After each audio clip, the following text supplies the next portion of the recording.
In this video, we're going to introduce the so-called world in front of the text. By way of a reminder, we are using the hermeneutical circle as sort of a heuristic for doing exegesis in this class. And in the first video, when we talked about what exegesis is, we introduced this model.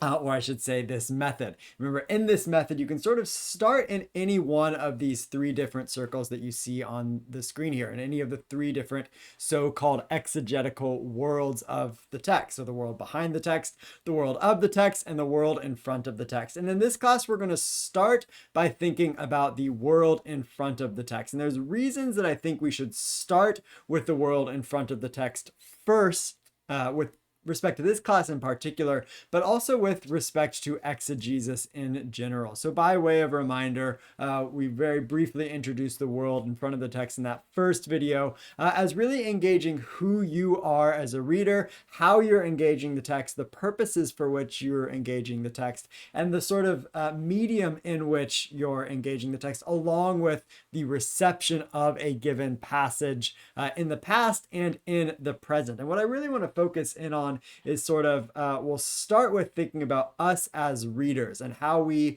allow varying perspectives and lived experiences to inform our own readings of Scripture. And I want to start with this quote from Angela N. Parker, which is part of one of the readings for this week. She says that white male biblical scholarship is linked to the idea of objectivity in the academic study of the Bible. For generations, biblical scholars studied under the belief that objective inquiry was the prime way to do biblical scholarship. That is, keeping one's personal thoughts and feelings away from any inquiry into the biblical text. Objective reality as a stance for biblical interpretation is, I argue, one of the systemic evils of academic biblical studies. Wow. So that is, sort of when I read this chapter, that sort of just absolutely blew me away. And it articulated in a way that I couldn't necessarily put into words this idea that we should be objective when we come to the study of the Bible, calling it a systemic evil. And Angela Parker goes on in this book to sort of lay out her argument for what evils this sort of way of thinking about exegesis has been lived out in sort of institutions, and specifically in her own seminary experiences. So one of the reasons I think it's best for us to start with the world in front of the text is it admits from the outset that we are not doing something that's completely and totally objective when we interpret the Bible. We come to the Bible with our own lived experiences, with our own social locations, and with our own reasons for doing that. And if we pretend to be objective, there's a great risk of us doing harm here. So what I think Angela Parker does really well is bring her own lived experience to the interpretation of the text and encourages us to do the same thing. So starting with the world in front of the text really gets at this idea that we're not meant to be objective when we come to read the Bible and interpret the Bible. And as Parker argues, that this has sort of been the mode that white male biblical scholarship, which has long dominated the conversations in the biblical academy, has gone about doing exegesis. And so I want to be clear that in this class, I am not attempting to train you to be a white male biblical scholar. You will do some of the things in this class that white male biblical scholars have sort of historically and traditionally done, especially since the Enlightenment. But I want you to know, and I want you to hear that my aim is not to train you solely in engaging and interpreting the biblical text in those kinds of ways. That one ought to bring their own lived experiences and one also ought to bring in the lived experiences of others into their interpretation of the text, and the lived experiences of not just white male biblical scholars.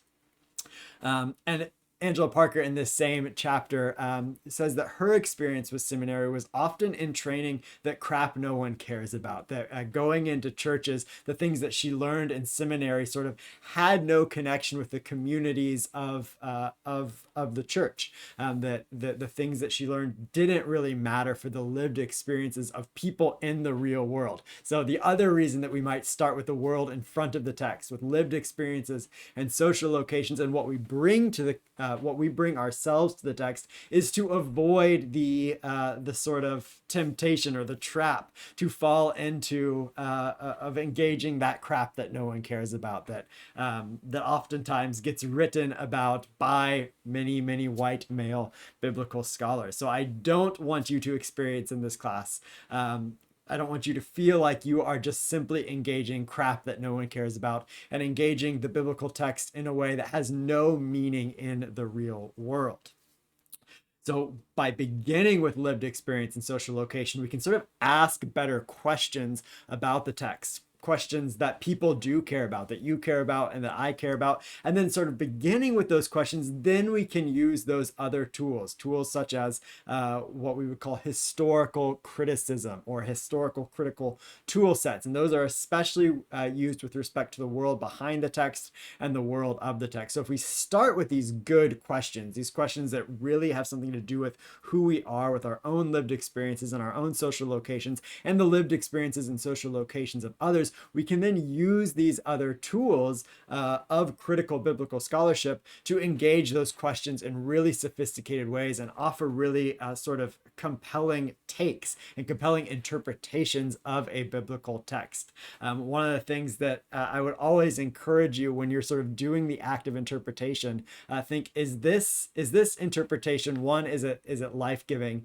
Does it sort of bring life to you and to communities? And is it interesting? If you find yourself interpreting and you're not interested in the interpretation you're making, that's a good chance that other people are also not going to be interested in your interpretation. You should find the process of exegesis sort of playful and fun, and it brings something creative and new to the text for you. So what I want to do here is do a quick lecture pause. Remember, one of the ways that I encourage you to engage videos in this class is actively to do things and oftentimes this will be in the form of writing and reflecting on things that have just been presented. So I have two questions for you here. I want you to write down either electronically by a keyboard in that file that you've created, or in a notebook that you've dedicated to lecture pauses for this class. First, what aspects of your lived experience and your social location might be important for your interpretation of the Bible? So thinking about who you are as an individual, your past experiences, what makes you unique as a person, and how you might bring that to your interpretation of the Bible. And then second, how might someone else's lived experience and social location inform your interpretation of the Bible? So for me, this is a really important question because I am a white male biblical scholar. So it's important for me always to be thinking about how others' lived experiences, and especially others with different gender and ethnic identities than my own, how those and what's the process by which those other interpretations come in and inform my own interpretation. So spend about 5 minutes or so pausing the video here, writing on these two questions, and then we'll come back and talk about very briefly how the second question might be engaged in this particular class.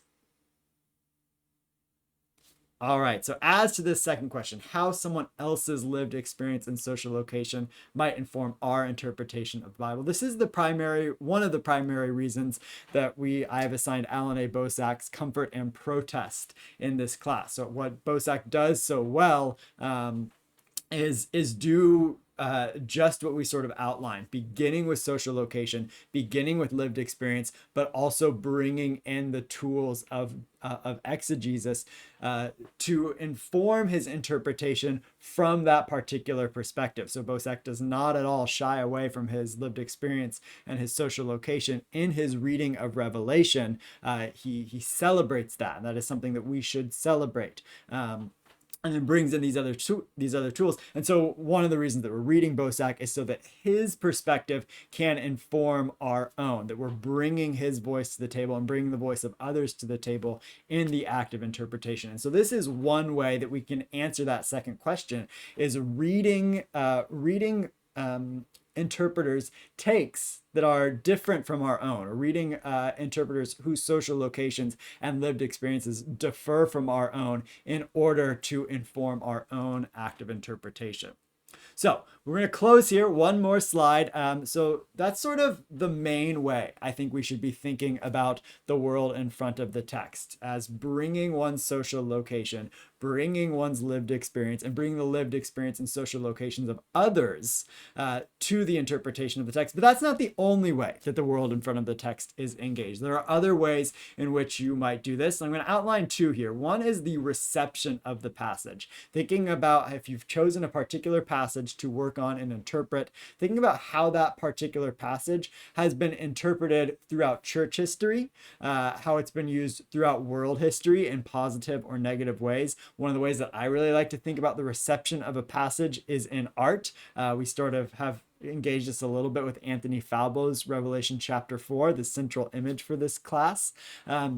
But you can do this with any number of biblical passages. How has it been sort of recast in different media, in different artistic forms? And what interpretive decisions has an artist made in engaging the text, and also in different global communities? And this is sort of what we're doing with Alan Bosak's book in this class. And then the other way of engaging the world in front of the text is thinking about the theological uses of a passage. How do particular passages get used in different theological systems? One of the things that you learn in seminary sort of is different theologies throughout church history or even at present, and you get exposed to different sort of systems of thinking theologically. And so sort of thinking about how a particular passage might have been used in this theological system or that theological system, and reading those theologians with respect to your particular passage.